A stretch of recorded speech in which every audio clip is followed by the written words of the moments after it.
स्वर्ग और नरक इसी जन्म में है।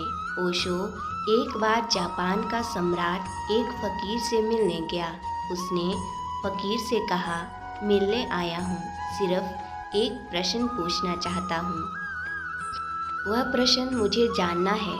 बहुत से पूछा, संतोषजनक जवाब मिला नहीं।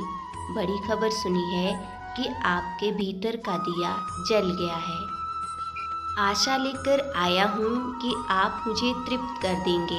फकीर ने कहा, व्यर्थ की बातें छोड़ो, प्रश्न को सीधा रखो। सम्राट थोड़ा चौंका। ऐसा तो कोई उससे बोला नहीं था। थोड़ा अपमानित भी हुआ, लेकिन बात तो सच थी। फकीर ठीक ही कह रहा था कि व्यर्थ की लंबाई में क्यों जाते हो।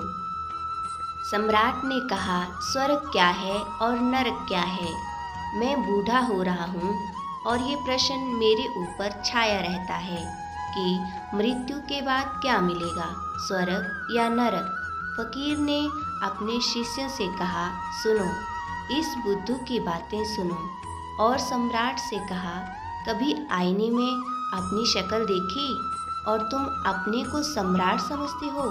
तुम्हारी हैसियत भिखमंगा होने की भी नहीं। सम्राट आग बबूला हो गया। उसने मयान से तलवार निकाल ली। लगा कि क्षण भर में फकीर की गर्दन धड़ से अलग हो जाएगी। फकीर हंसने लगा। फिर उसने कहा, यह खुला नरक का द्वार, एक गहरी चोट, ये खुला नरक का द्वार। सम्राट समझ गया। तलवार मयान में भीतर चली गई। फकीर के चरणों पर सिर रख दिया।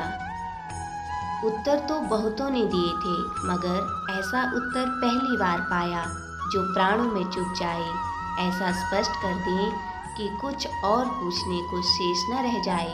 अब इस झुकने में औपचारिकता ना थी, ये झुकना हार्दिक था।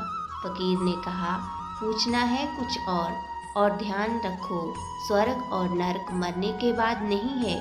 स्वर्ग और नरक जीने के ढंग हैं, शैलियाँ हैं।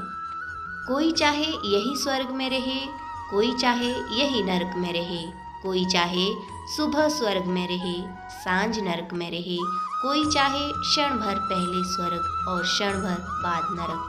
तुम्हारी जिंदगी में रोज घट रहा है।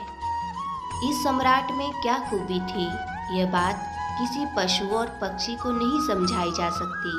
मनुष्य शब्द मनन से बना है। जिसमें मनन की क्षमता हो वह है मनुष्य। अंग्रेजी का शब्द मैन भी मनन से ही बना है। उर्दू का शब्द आदमी बहुत साधारण है, वह अदम से बना है। अदम का अर्थ होता है मिट्टी। मिट्टी का पुतला, वह आदमी की असलियत नहीं है, वह केवल खोल है।